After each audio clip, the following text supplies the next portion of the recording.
Mga ka-farmers, ito, ganito po yung araw-araw na dinadaan namin dito. Yan.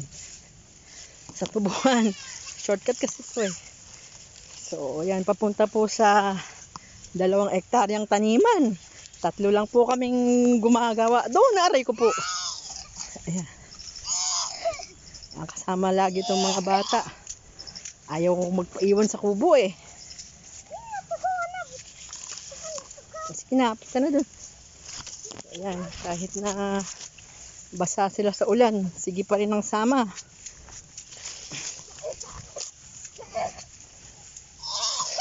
Naku po. Ayan, ganito po yung dinadaanan namin. Minsan gabi na kami dumarating doon sa kabilang kubo kung saan kami natutulog.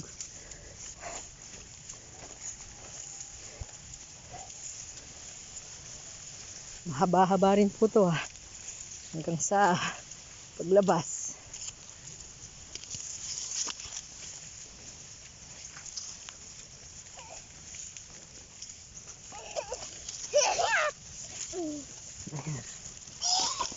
So, mga 1 minute to 2 minutes po na lakad. Hoy!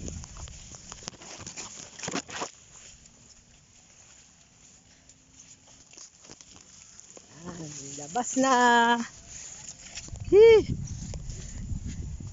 Magluto na ako, walang baka.